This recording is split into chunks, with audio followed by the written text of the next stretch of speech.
Hello everyone and welcome to Cannabis TV. This video is going to discuss what is cannabis. Remember, stick around to the end of the video, see if you can spot how many cannabis cartoons have been included, and make sure and smash the like button and subscribe so you can get all the latest Cannabis TV news and updates. Now then, let's talk cannabis. Cannabis has evolved alongside human beings for thousands of years, and although its specific origins are unknown, it is widely accepted that the cannabis lineage resides from somewhere in Asia, most likely at the foothills of the Himalayan mountains. Over the centuries, there has been disagreement about how many species the cannabis plant actually has within its genus. In his taxonomy of 1753, Carolus Linnaeus formally identified cannabis as Cannabis sativa linnaeus, and maintained it had but one species. Years later, biologist Jean-Baptiste Lamarck disagreed with this conclusion. After studying the leaves, stalks and stems of hemp plants native to India, Lamarck concluded that a second species of cannabis existed which was a different variety from that which had been grown in Europe. Lamarck named this variety Cannabis indica. The final addition to the cannabis species confusion was provided by a Russian biologist known as Janajevsky, whom identified Cannabis ruderalis as another species, due to its difference in leaf and flower structure.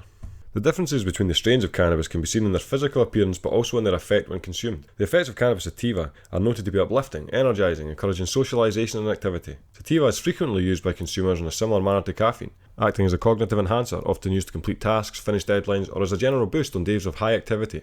Excuse the pun. Cannabis indica, on the other hand, is acknowledged to have the opposite effect when consumed, often associated with inactivity and used in situations which encourage relaxation and rest.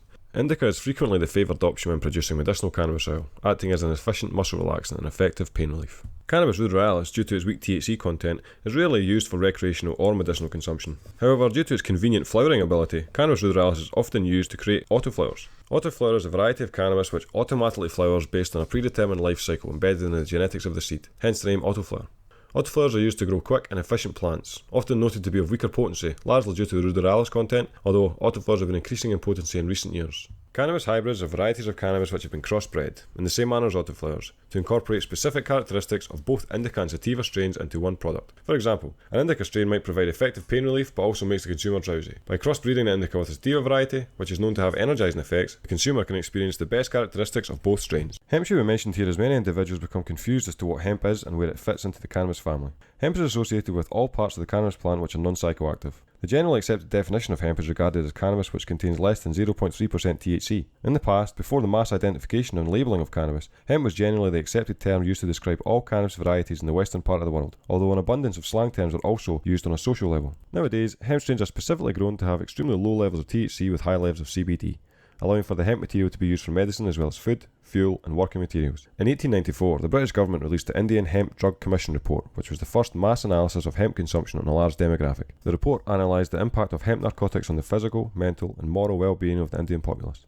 Hemp narcotics included bhang, a mixture of seeded flowers and stems, ganja, referring to the unseeded cannabis flower also known as sinsemilla, and charas, also known as hash. After interviewing over 2,000 individuals from medical practitioners to missionaries in over 30 cities across India, the report concluded that hemp narcotics display no harmful effects to the mental, physical and moral well-being of the consumer, stating any harmful effects are the result of overuse, a genetic susceptibility to mental illness or sensitivity to the hemp substance.